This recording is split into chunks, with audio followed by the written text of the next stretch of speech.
Yesus Kristus menurut Santo Matius.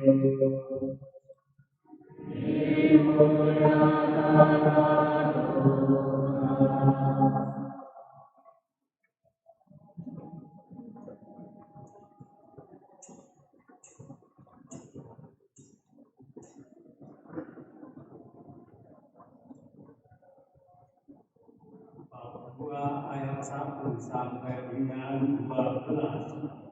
Pada zaman pemerintahan Raja Herodes sesudah Yesus dilahirkan di Bethlehem di tanah Yudea, datanglah orang-orang Majus dari timur ke Yerusalem. Mereka bertanya-tanya, di manakah raja yang baru dilahirkan itu? Kami telah melihat bintangnya di ufuk timur dan kami datang untuk menyembah Dia. Mendengar hal itu, terkejutlah Raja Herodes beserta seluruh Yerusalem. Maka dikumpulkannya semua imam, kepala dan ahli Taurat bangsa Yahudi. Lalu dimintanya keterangan dari mereka di mana Mesias akan dilahirkan. Mereka berkata kepadanya, di Bethlehem di tanah Yudea, karena beginilah ada tertulis dalam kitab Nabi, dan engkau Bethlehem di tanah Yehuda, engkau sekali-sekali bukanlah yang terkecil di antara mereka yang memerintah Yehuda, karena daripadamulah akan bangkit seorang pemimpin yang akan mengembalakan umatku Israel. Lalu dengan diam-diam Herodes memanggil orang-orang Majus itu dan dengan teliti bertanya kepada mereka kapan bintang itu nampak. Kemudian ia menyuruh mereka ke Bethlehem, katanya, pergilah dan selidiklah dengan seksama hal ikhlas anak itu, dan segera sesudah kamu menemukan dia, kabarkanlah kepadaku, supaya aku pun datang menyembah dia. Setelah mendengar kata-kata Raja Herodes, berangkatlah para Majus itu, dan lihatlah bintang yang mereka lihat di timur itu mendahului mereka, hingga tiba dan berhenti di atas tempat di mana anak itu berada. Melihat bintang itu sangat bersukacitalah mereka. Maka masuklah mereka ke dalam rumah itu dan melihat anak itu bersama Maria ibunya. Lalu mereka sujud menyembah Dia. Mereka pun membuka tempat harta bendanya dan mempersembahkan persembahan kepada anak itu, yaitu emas, kemenyan, dan mur. Kemudian karena diperingatkan dalam mimpi supaya jangan kembali kepada Herodes, mereka pun pulang ke negerinya lewat jalan yang lain. Demikianlah sabda Tuhan. Terpujilah Kristus.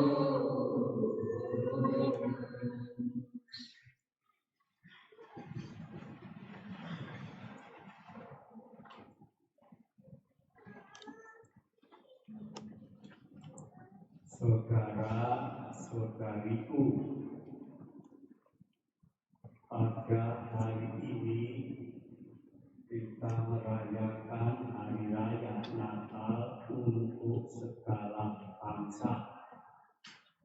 Gereja Katolik menjadikan Natal segala bangsa ini sebagai hari Minggu anak misioner sedunia yang ke-180 tahun dengan tema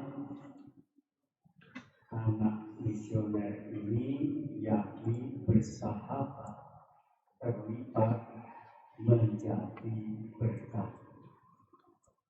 Tema minggu ini sangat akurat kedua, karena kondisi konflik dunia saat ini yang masih dilanda kesulitan ekonomi akibat dampak pandemi virus COVID-19, maka anak-anak sekuliah atau sekami dari usia dini diingatkan untuk hidup bagi Tuhan dan sesama dengan semangat 2D 2K, yakni doa, derma, kurban, dan kesaksian tetaplah menjadi pedoman hidup bagi anak-anak.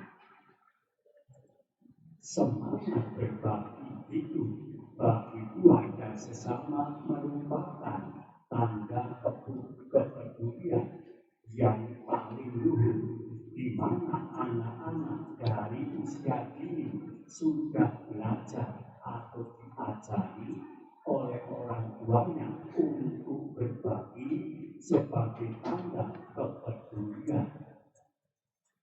Anak-anak dibantu untuk peka dan bersifat sosial, murah hati kepada sesama yang sangat membutuhkan. Oleh karena itu, kita semua sebagai umat beriman menggunakan kesempatan ini untuk berdoa bagi anak-anak supaya memiliki kepedulian dan siap berbagi dengan sesama. Para orang tua juga berusaha untuk terus-menerus mengedukasi anak-anak supaya berani berbagi sebagai tanda kepedulian di era kesulitan ekonomi akibat pandemi saat ini yang kita rasakan bersama. Maka sikap demikian tentu saja menunjukkan semangat Natal yang benar dan yang luhur. Mengingat saudaraku, bacaan hari ini mengatakan pandangan mata kita semua supaya tertuju kepada sosok para majus dari negeri asing yang datang ke Bethlehem untuk menyembah Bapa Yesus, sang terang dunia. Para majus itu dikenal dengan sebutan nama-nama, yakni Kaspar, Melchior, dan Balthasar. Dikisahkan dalam bacaan Injil hari ini, mereka mendapat tuntunan dari bintang hingga tiba di Yerusalem. Mereka sempat menghadap Raja Herodes untuk mencari tahu jati diri Raja muda yang baru saja dilahirkan itu.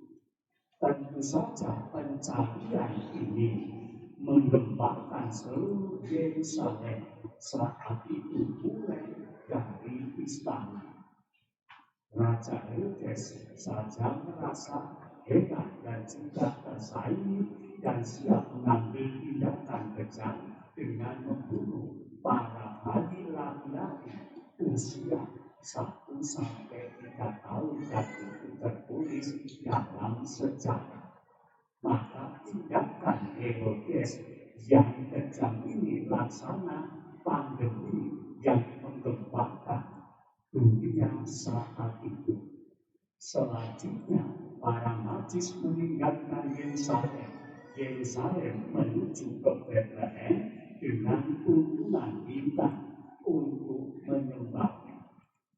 Maka apa yang terjadi selanjutnya? Para majus ini menemukan rumah di mana ada bayi Yesus yang tinggal bersama Maria ibunya. Ingat, bayi Yesus dan ibunya tidak lagi berada di dalam kandang sebagaimana kita pikirkan atau dipikirkan banyak orang. Para majus ini bersujud dan menyembah Yesus justru di rumah, bukan di kandang. Memang tujuan mereka datang ke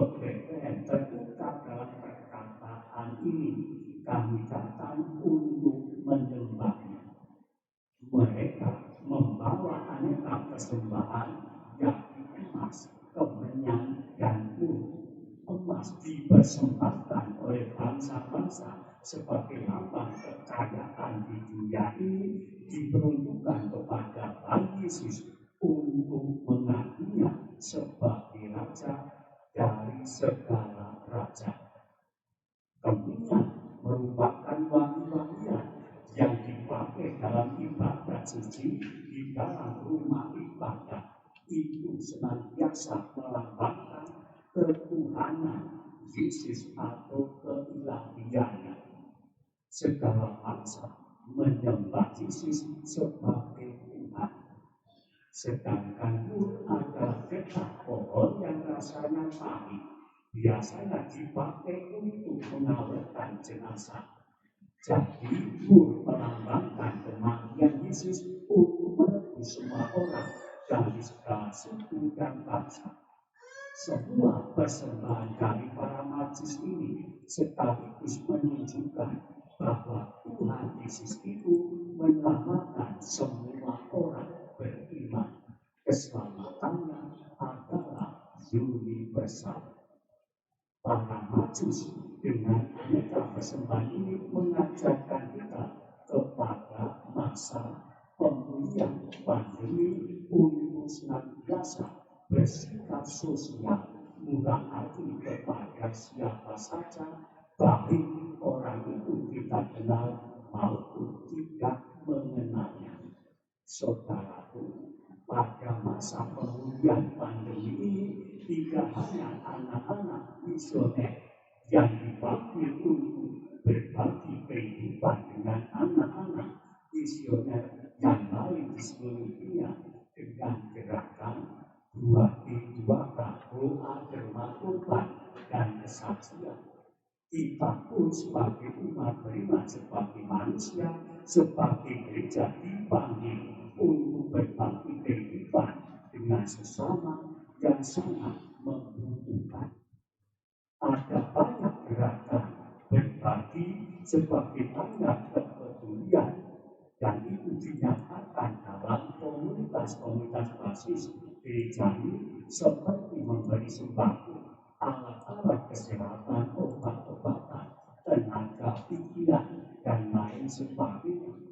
Bagi saya, semua pemberian ini adalah emas, kemenyan, dan mur sebagai sendiri berkata, aku berkata kepadamu, sesungguhnya segala sesuatu yang kamu lakukan untuk salah seorang dari saudaraku yang paling hina ini, kamu telah melakukan untuk aku. Saudaraku, akhirnya pada hari ini kita semua merayakan pesta terang. Tuhan Yesus menunjukkan jati dirinya Epifani melalui bintang yang menuntun para majus kepada dirinya sebagai kebenaran. Para majus itu ibarat bangsa-bangsa asing yang digambarkan oleh Nabi Yesaya dalam bacaan yang pertama, di mana mereka berduyun-duyun berbondong-bondong datang kepada terang. Yerusalem akan bangkit dan menjadi terang karena kemuliaan Tuhan terbit atasnya. Bangsa-bangsa dan para rajanya menyongsong cahaya yang terbit itu. Bahkan mereka juga datang dengan membawa persembahan-persembahan berupa emas, kemenyan, dan mewartakan perbuatan-perbuatan besar yang ada dari Tuhan sendiri. Kita sebagai orang yang dibaptis hari ini juga dipanggil untuk datang menyembah Tuhan. Kita adalah orang-orang bukan Yahudi karena berita Injil turut menjadi ahli waris dan anggota tubuh dan peserta dalam janji yang diberikan dalam Yesus Kristus. Bacaan yang kedua, sebagai ahli waris maka kita pun dalam kehidupan harian senantiasa perlu berusaha untuk berbagi dan peduli terhadap sesama manusia. Maka hadiah besar adalah kita memberi diri untuk melayani dan berbakti dengan sesama manusia yang sangat membutuhkan. Ini menjadi makna Natal bagi bangsa-bangsa hari ini dan lebih khusus lagi di masa pemulihan pandemi ini.